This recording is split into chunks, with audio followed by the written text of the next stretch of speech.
Welcome to SUAANAN. I'm your host, Janine Blank. On today's program, we'll bring you part 2 of the Arctic Boarderlines Ecological Knowledge Study Co-op. On this program, we'll be looking at the effects of development on caribou.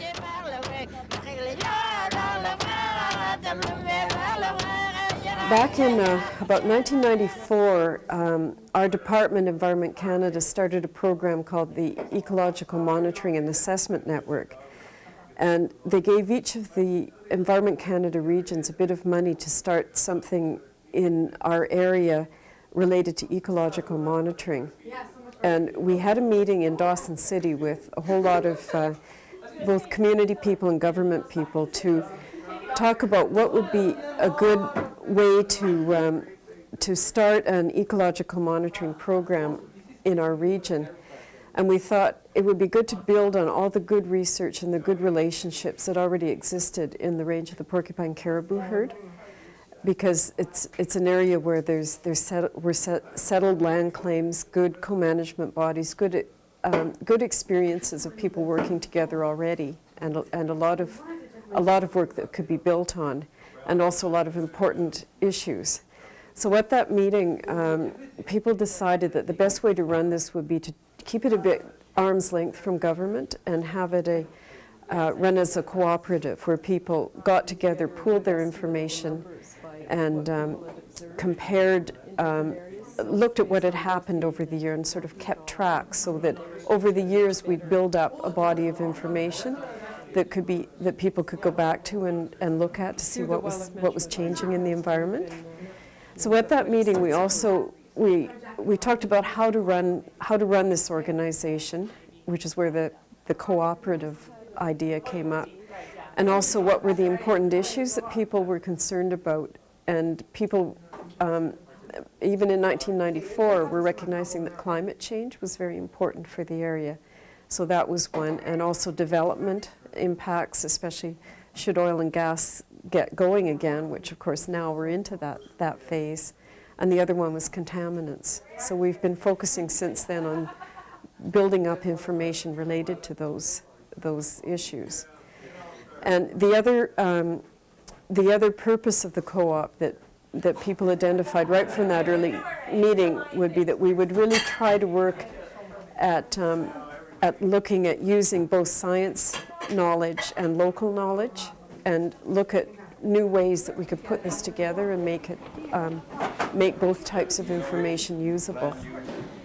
So we proceeded from there. We had, in 1996, we had a workshop to identify what kinds of data sets or indicators we should be looking at. And we sat down for a couple of days in Whitehorse, a large group of us, and talked about in the marine environment or in the land environment, what kinds of things are already measured and what kinds of things could we be looking at. For example, the porcupine caribou herd population, the calving success, the temperatures at the various places where they're measured, and also indicators of how things are changing, like traffic levels on the Dempster Highway.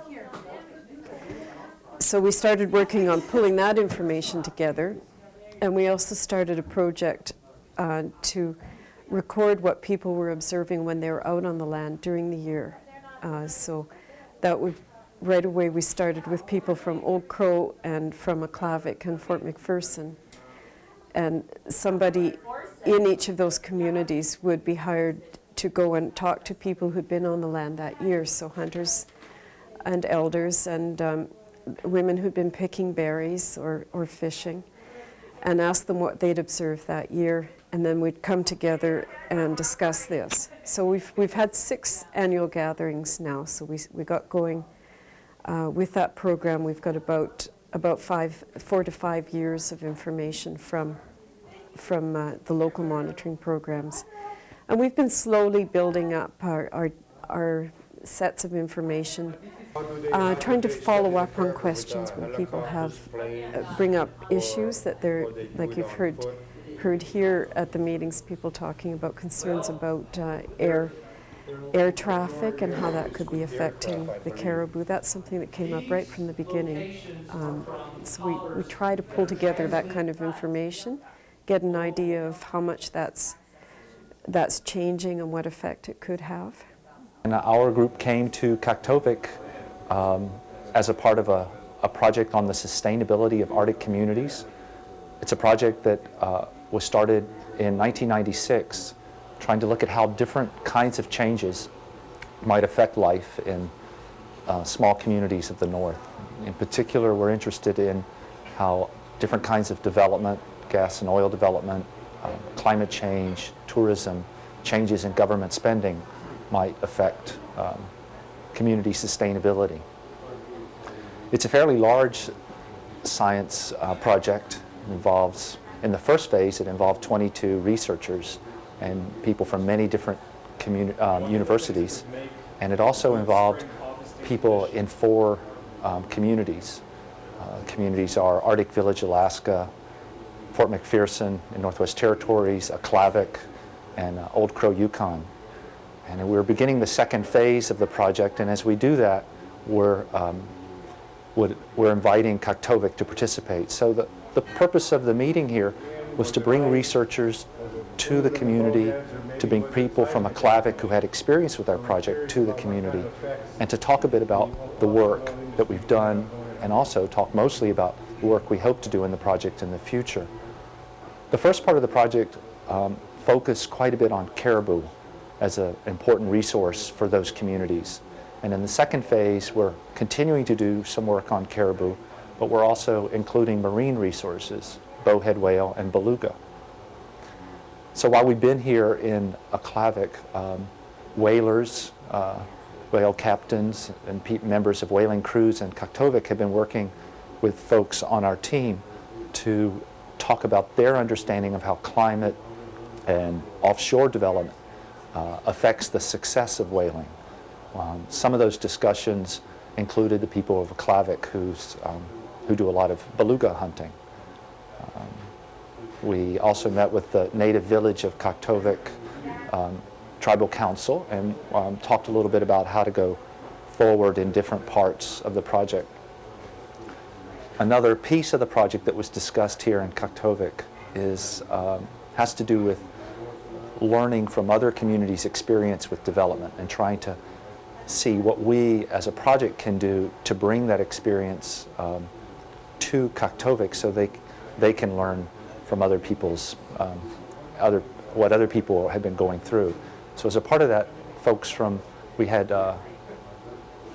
someone from Inuvialuit come and join us.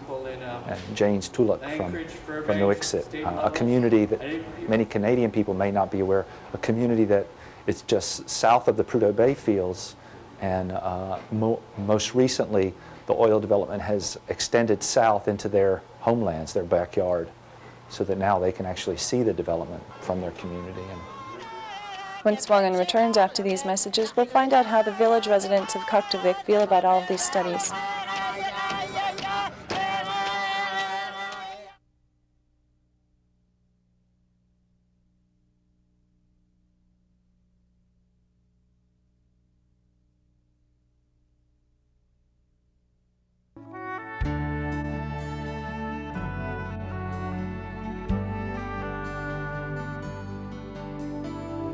We're back to Kaktovik, Alaska with more of the studies on the caribou.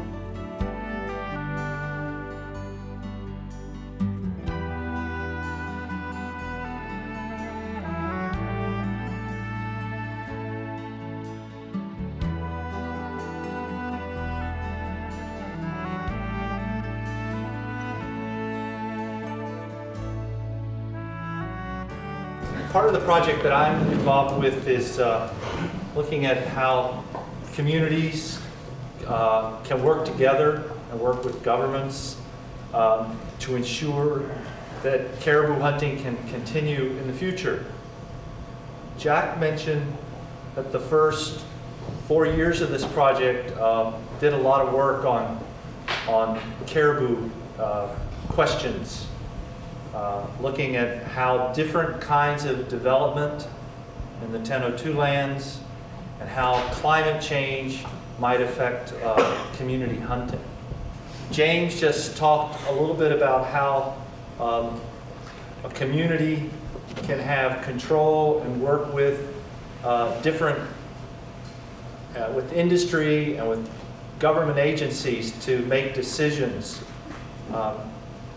When we talk about management of caribou, we can talk about that, but we also have to talk about a region and lots of communities that in some ways need to work together. And of course, this is the range of the porcupine herd, where the herd go. And this area here is the area that they have used for calving. Although the last 2 years, because of the bad weather, they've been calving closer to this area. How long you be working that porcupine? This porcupine herd is the most studied herd of any herd in all of the Arctic. Then they started in the late 60s, and they've been doing studies. I'll show you something. They've been putting collars on animals and tracking animals. U.S. Fish and Wildlife, Canadian Wildlife Service, Yukon government. And this is some of the work. These dots are the locations of caribou over about a 15-year period, and this is all years for the month of June. So that's where the caribou were during that period in June. This is only about 15 animals, I think. June, July, August, September, October, November, December, January.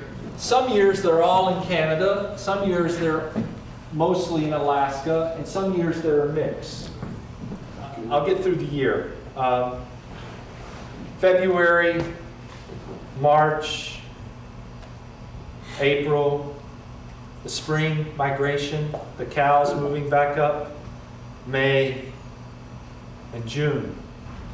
There's a group of people interested in caribou and caribou management that are going to be doing this for a long time. How do they study the caribou, with helicopters, planes, or they do it on foot?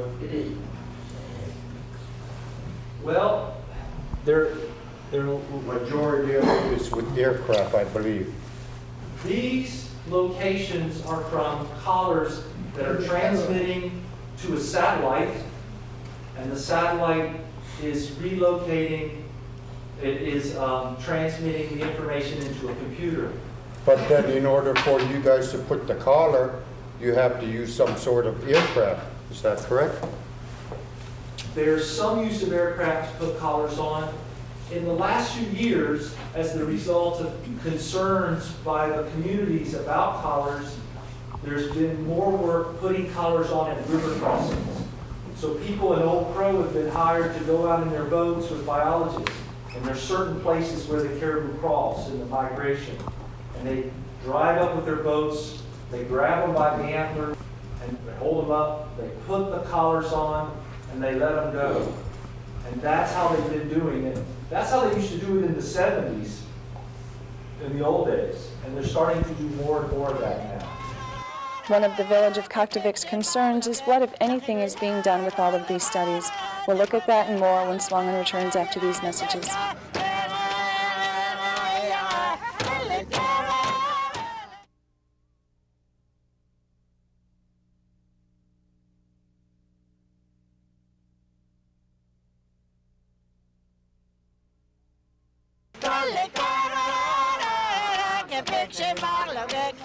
Welcome back to SUAANAN. We're going to take a look now at how the village residents of Kaktivik feel about all of the ongoing studies in the north.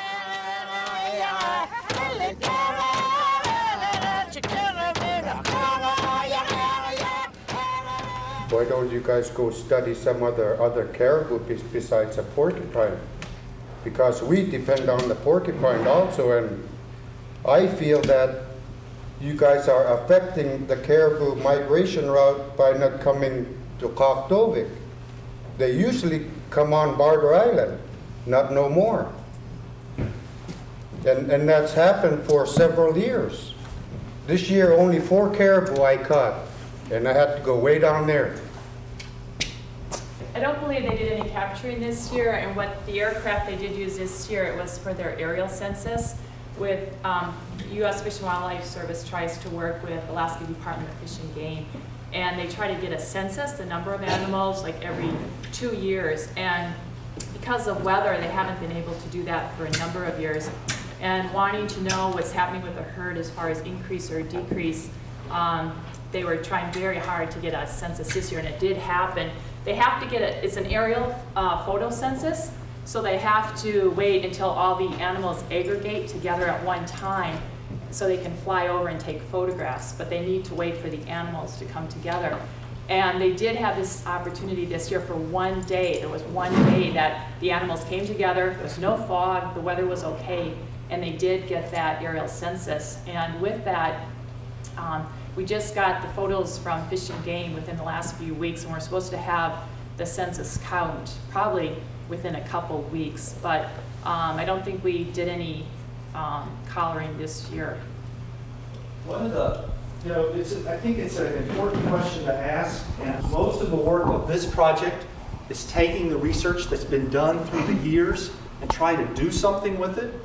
Our project isn't funding capturing animals in helicopters and that sort of work, but we're trying to take the information that comes from those studies, and we're trying to find ways of working with people at the community level to bring the local traditional knowledge together with the science. One of the ways we've done that is something Eddie mentioned, is our monitoring program that has a community monitoring part, and it also has a science part. So this is, for example, there are a lot of people are talking about changes, and these are temperatures from 1963 to 1999 at different places, at Barrow, Comacok Beach, Shingle Point, Old Crow. Of course, it's warmer in Old Crow than it is in Barrow, but all these places from 63 to 99 show that there's been an increase in summer temperatures. How will that affect the caribou? It's a question that we're trying to understand. We've been talking with local hunters at our knowledge co-op meetings, trying to do that. We know that there's development that is happening and may happen in the future. The Dempster Highway is a kind of development. There's some activity in the Eagle Plains area. There's some gas pipeline exploration happening. It's actually out here, just east of the range of the porcupine herd. There's talk of Anwar development. How will those things affect the herd? The census that Bev just described was first done in '71. Like the bowhead work, it gives us an approximate number of the animals. That census, those photographs that are counted, show that there were at least 189,000 in 1990, and then it has been decreasing every year since that. And the new numbers are about to come in the next few weeks. This is the most studied herd in the world, Arctic herd studied, and yet it's very difficult to understand why it's decreasing. Getting my concerns to these guys and letting them know about how the people feel. It's not just me, it's the people out there that I hear these same concerns about. As far as getting these people here from Anchorage and wherever they come from to hear about my concerns and how they disrupt the porcupine caribou herd and how they study them all ever since I was born, and and how they affect their migration route. It affects me because I have to go further, whereas before I would just get on my four-wheeler and go hunt them on the island, or just go across and hunt them close by. And not anymore. We have to go over 30 miles just to hunt them. It wasn't fully organized, and a lot of our people didn't know about this meeting. They probably can get somebody to work with from our village to notify people, get it organized, know what's going to happen. Well, the way I understood it in the meeting last night, they were talking about sustainable studies, the migration of the caribou herd, and the aerial captures of caribou, and the photographs with airplanes, helicopters, and that the porcupine caribou herd is, in their views, is being overstudied, and we'd like some information on the central caribou herd. The meeting we had is on Arctic borderlands, on whether the native village of Kaktovik want to be part of the co-op, and we talk about who wants to be a monitor here in Kaktovik, and how we can get information and talk about information and share information between the scientists and local knowledge.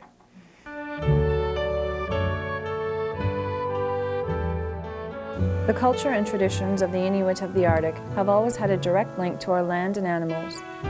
The food that we eat and the importance of subsistence harvesting of bowhead whales, beluga whales, and caribou hasn't changed.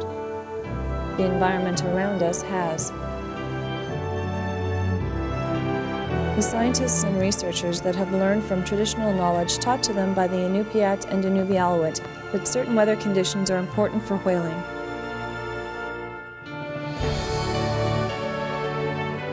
Climate change and oil and gas development can directly affect whale hunting. It is important to continue to partner a learning relationship between the traditional knowledge from the Inuit of the Arctic and scientists and researchers. Because although our culture and traditions direct link to the beluga, bowhead, and caribou will not change, the world around us will.